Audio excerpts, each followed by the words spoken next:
Kenaikan tunjangan anggota DPR ramai menjadi perhatian publik.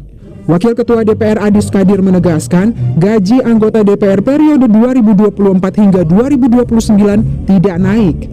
Namun, ada kenaikan di sejumlah tunjangan, misalnya tunjangan beras dari 10 juta rupiah menjadi 12 juta rupiah. Kenaikan lain ada di tunjangan transportasi atau tunjangan bensin yang sebelumnya sekitar 4-5 juta rupiah menjadi sekitar 7 juta rupiah. Menurut Adis Kadir, harga beras dan bahan pangan pun memang sering mengalami kenaikan. Sementara gaji anggota DPR tidak naik selama sekitar 15 tahun. Dapat 12 juta dan ada kenaikan sedikit dari 10 kalau nggak salah. Tunjangan-tunjangan lain juga ada kenaikan sedikit-sedikit. Bensin itu sekitar 7 juta yang tadinya kemarin sekitar 4 juta 5 juta sebulan, walaupun mobilitas daripada kawan-kawan dewan lebih dari itu setiap bulannya. Jadi kalau dulu gaji kawan-kawan itu terima total bersihnya sekitar 58, mungkin dengan kenaikan gaji tidak naik ya, saya tegas sekali gaji tidak, dengan kenaikan tunjangan makan disesuaikan dengan indeks saat ini mungkin terima hampir 69, hampir 70-an. Berdasarkan surat edaran Sekretariat Jenderal DPR tahun 2010 dan juga 2024, anggota DPR juga sebelumnya sudah mendapatkan sejumlah tunjangan di luar gaji pokok. Tunjangan melekat seperti tunjangan jabatan, tunjangan suami istri atau anak, hingga tunjangan pajak penghasilan. Totalnya sekitar 15 juta rupiah. Ada juga tunjangan lain seperti tunjangan kehormatan, komunikasi, hingga bantuan listrik dan telepon mencapai 34 juta rupiah. Tunjangan lain adalah tunjangan rumah sebesar 50 juta rupiah. Analis politik sekaligus Direktur Eksekutif Parameter Politik Indonesia, Adi Prayitno menyebut, kenaikan tunjangan anggota DPR melukai perasaan publik karena di saat yang bersamaan masih banyak warga yang miskin dan kesulitan mendapat pekerjaan. Menurutnya, di tengah efisiensi anggaran, kenaikan tunjangan ini malah menambah beban negara. Yang kedua tentu saja adalah soal di tengah efisiensi yang dilakukan oleh pemerintah, di tengah pengetatan anggaran yang terjadi di mana-mana, tunjangan-tunjangan yang diberikan kepada yang mulia anggota dewan, dalam banyak hal ini mengkonfirmasi betapa ada disparitas yang cukup jauh antara pendapatan yang dimiliki oleh anggota dewan dengan rakyat yang ada di bawah. Di tengah kebijakan efisiensi pemerintah, publik berharap indikator yang jelas dari kenaikan berbagai tunjangan anggota DPR. Publik juga berharap DPR semakin baik dalam menjalankan fungsi pengawasan, legislasi, dan penganggaran yang berpihak kepada rakyat. Tim Liputan, Kompas TV.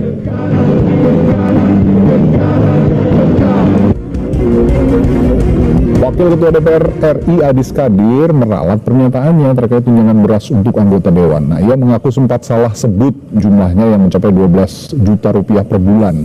Nah, yang benar jumlah tunjangan beras untuk anggota DPR RI itu ya hampir sekitar 300 ribu rupiah per bulan. Seperti saya sampaikan, tunjangan beras itu tidak ada kenaikan sejak tahun 2010, itu sebesar 200 ribu kurang lebih per bulan. Jadi itu saja yang ingin saya klarifikasi. Jadi saya sampaikan tidak ada kenaikan gaji, yang ada memang hanya tunjangan perumahan yang sudah dianggarkan sejak tahun lalu, itu karena rumah dialihfungsikan oleh Sekretariat Negara. Sementara itu, Wakil Ketua Komisi 3 DPR, Ahmad Sahroni, merespons soal tunjangan DPR yang belakangan menjadi sorotan publik. Sahroni bilang tunjangan rumah senilai 50 juta rupiah justru lebih efisien daripada anggota DPR mendapatkan fasilitas rumah dinas.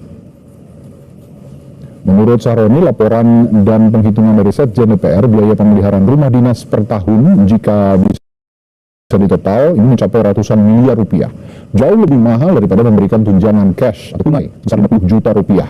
Menanggapi kenaikan sejumlah tunjangan yang jadi sorotan, Sahroni bilang anggota DPR pun tetap memberikan perhatian kepada masyarakat.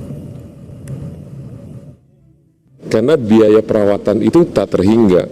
Ya banyak rusak AC lah, perlengkapan di dalamnya. Kenapa waktu itu banyak yang kasih masukan lebih baik dikasih tunjangan tunai, di mana tidak memberatkan negara agar posisinya anggaran negaranya tidak terganggu. Jadi jangan dilihat karena nilai uangnya fantastis nih, enggak, itu biasa sebenarnya. Cuman kan ada orang yang nggak senang, gila DPR semau-maunya gitu, dapat duit seenak-enaknya ngelakuin hal, enggak. Kita orang adalah perwakilan yang dinamai adalah pejabat publik yang juga uangnya pasti kembali ke masyarakat.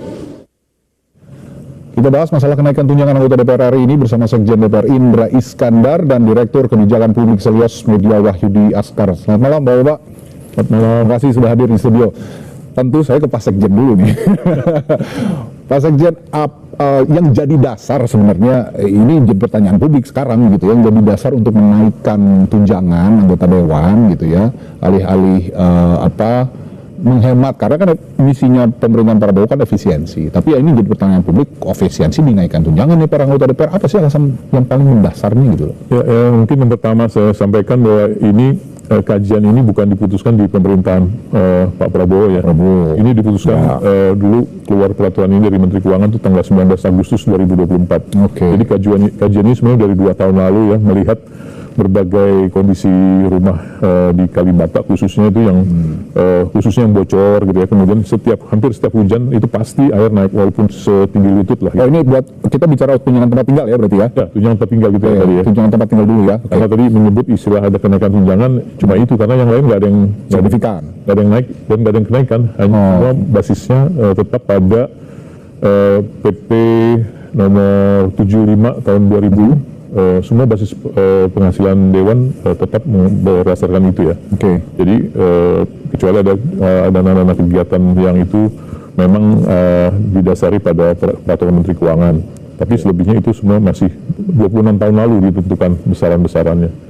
Jadi kalau berkaitan duit yang tadi 50 juta itu diputuskan memang sudah pada periode lalu. Periode lalu diputuskan. Nah, tapi bagaimana dengan yang dikatakan oleh pimpinan DPR Pak Adis Kadir juga tuh, tadi juga sempat kita tampilkan di berita pengantar. Ya kalau tadi yang 12 juta slip tang kayaknya ya, salah diredaksi menjadi 200.000. Tapi ada juga menyebut tunjangan bahan bakar, tunjangan bensin katanya itu kenaikannya sampai berapa ya kalau saya tidak salah, sampai 7 juta begitu. Bukan, saya jelaskan tunjangan bensin 3 juta. Jadi 3 juta tunjangan bensin. Bukan kenaikan, itu baru dapat bulan Mei kemarin. Oh, sebelumnya tidak ada. Tidak ada tunjangan bensin. Baru ada tunjangan bensin bulan Mei kemarin sebesar 3 juta rupiah. Jadi kalau yang signifikan, kalau lebih rinci lagi, rumah yang paling besar, tempat tinggal 50 juta dan tadi bahan bakar. Untuk bensin baru ada bulan Mei kemarin 3 juta rupiah. 3 juta. Selebihnya tidak ada kenaikan tunjangan lain? Tidak ada tunjangan lain. Saya ke Bung Media dulu. Ya kalau kemarin dikatakan oleh Pak Adis, ya tentu semua kaget gitu kan, 12 juta untuk beras bisa 1 RT, bisa 1 kecamatan kayaknya kalau ngomong 12 juta, ternyata hanya 200.000 rupiah.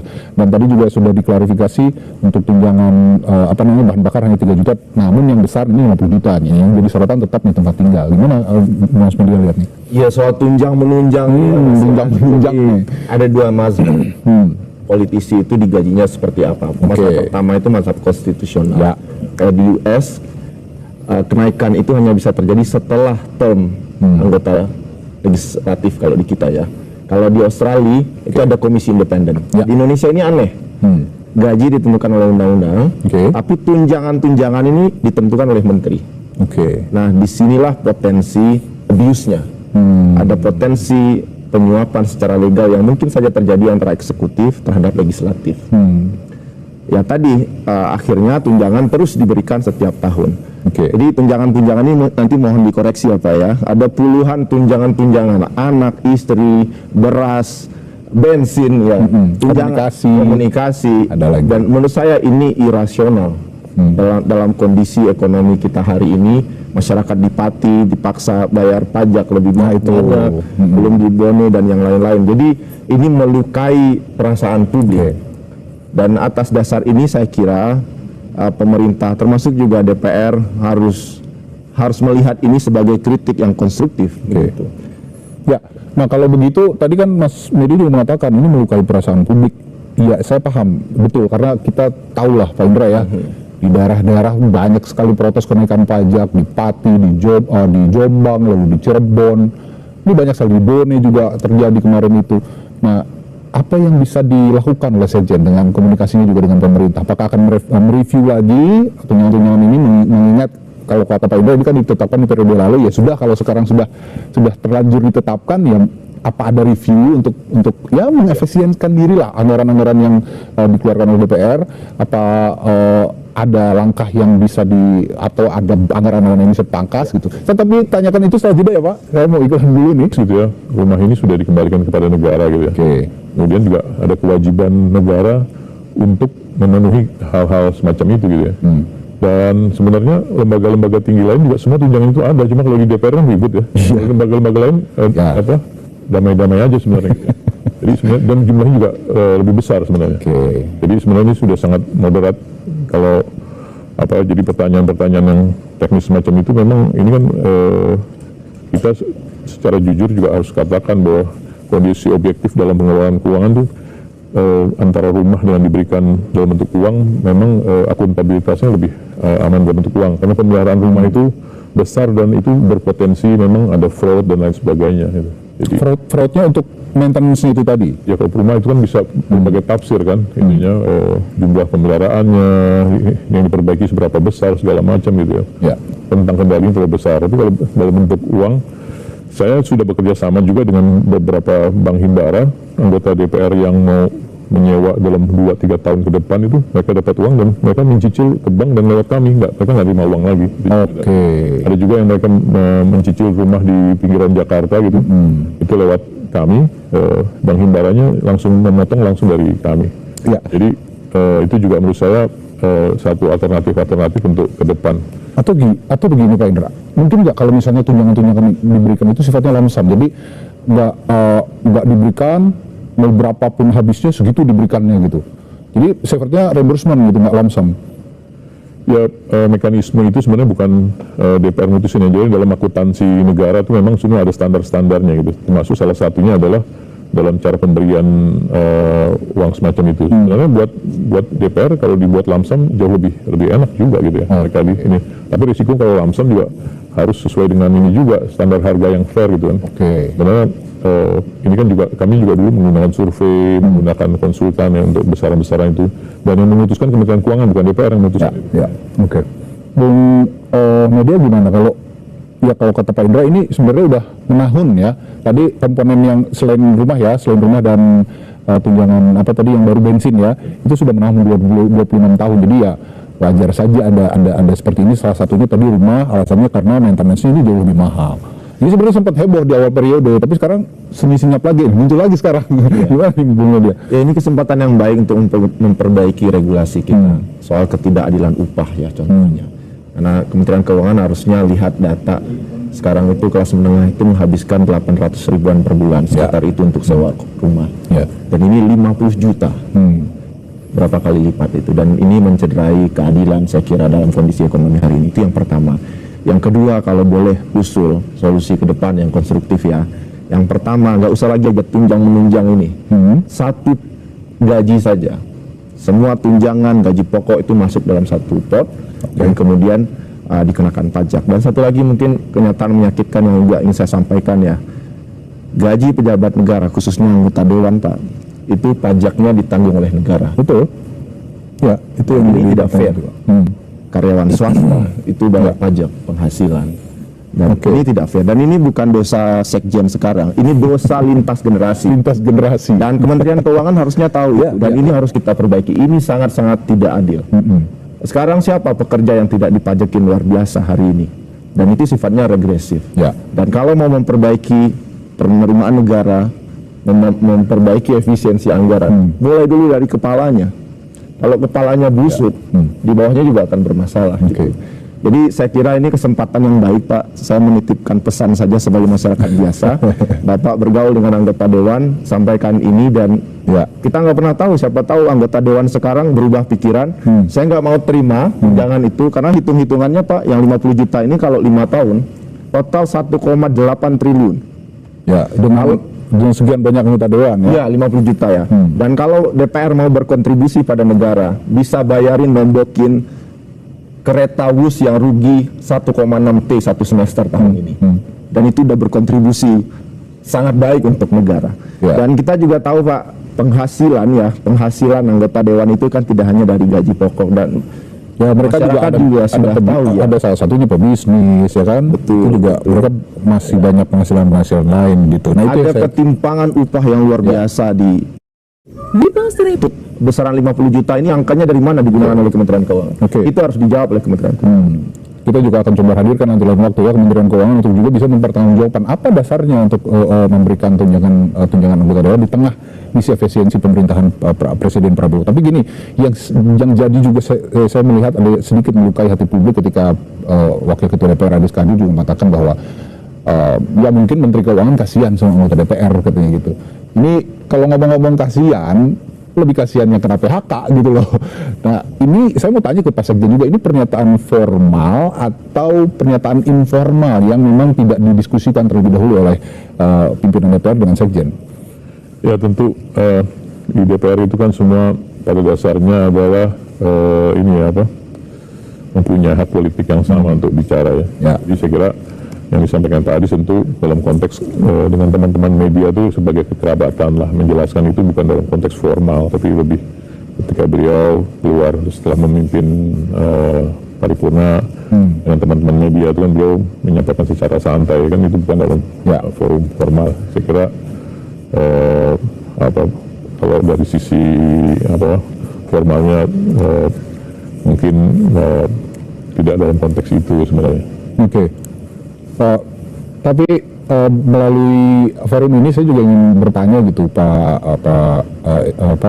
Indra, kalau nanti misalnya akan ada gejolak begitu ya, sepertinya tidak harus menunggu gejolak ya, karena sekarang juga kita sudah tahu kondisi perekonomian masyarakat bagaimana begitu.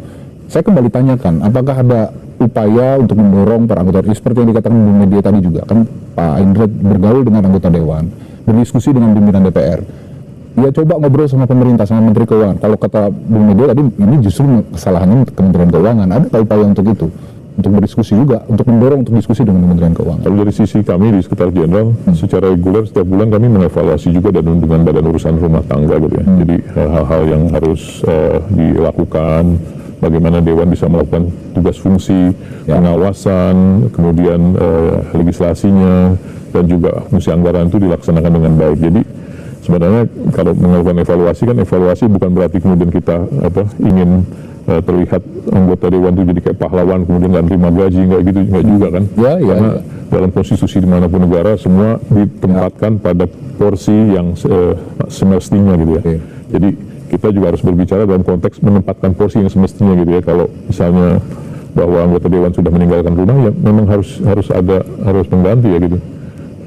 Saya kira itu yang harus kalau itu yang dipertahankan Pak Indra, memang ya menurut Pak Indra tadi ya sudah layak lah ya anggota DPR itu mendapatkan gaji seperti di negara-negara lain juga mendapatkan gaji dengan yang nominal yang sudah ditentukan. Tapi bagaimana mengkomunikasikan juga kepada publik supaya ini juga tidak menjadi gejolak gitu, karena ketimpangannya kan terlalu jauh lah anggota dewan dengan masyarakat biasa misalnya. Ini kan ya namanya juga kehidupan bermasyarakat, ada disparitas si kaya dan si miskin gitu kan, itu wajar untuk mengkomunikasikan ini supaya juga publik bisa paham gitu bahwa ini anggota dewan ini layak dengan misalnya menunjukkan kinerja yang lebih baik dari anggota dewan. Ya saya kira untuk kinerja itu untuk periode sekarang ini sudah sangat cukup baik ya, sampai dengan hari ini ukuran-ukurannya bukan hanya ukuran yang terlihat kuantitatif ya, seperti misalnya 14 RUU undang-undang yang sudah dihasilkan dengan beberapa kerjasama dengan negara-negara lain yang sudah diketok gitu ya. Tapi juga misalnya bagaimana misalnya Komisi 8 memperjuangkan ongkos naik haji yang sebesar tertentu kemudian diturunkan gitu ya. Kemudian anggota dewan memastikan misalnya di seluruh Indonesia jaringan wifi untuk pelajar ada gitu. Hal-hal yang semacam itu sebenarnya kinerjanya banyak, tapi memang ada satu kelemahan, berbagai kinerja itu tidak tersampaikan ke publik secara baik. Komunikasi kan, ya saya kira tidak tersampaikan ke publik secara baik, sehingga orang melihat DPR by nature kemudian kalau ada sesuatu selalu kemudian dijadikan satu poin untuk dilakukan gugatan gitu misalnya. Diskusi kita terakhir ditutup media, apa yang mau disampaikan dengan kondisi seperti yang sudah dipaparkan Pak Indra tadi? Iya Pak, saya 3 tahun jadi staf ahli di Senayan Pak, jadi tahu bagaimana tunjangan itu, berapa besaran gajinya, termasuk juga apa yang menghambat kinerja anggota dewan. Itu satu hal. Tapi menurut saya dengan kondisi ekonomi kita hari ini, kita harus arif begitu ya. Nggak ada ASN yang dapat ya.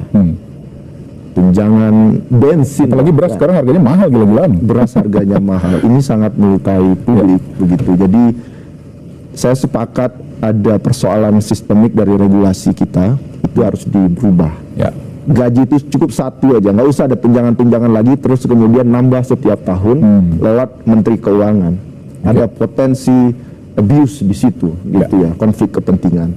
Dan saya kira pesan dari masyarakat kan sederhana. Jangan mengais di atas penderitaan masyarakat itu. Mudah-mudahan didengar oleh. Ya, mudah-mudahan didengar dan memberikan DPR bisa memformulasikan kebijakan yang paling moderat ya di tengah kondisi perekonomian masyarakat yang masih ada jalan. Saya berharap anggota DPR mengambil opsi populis.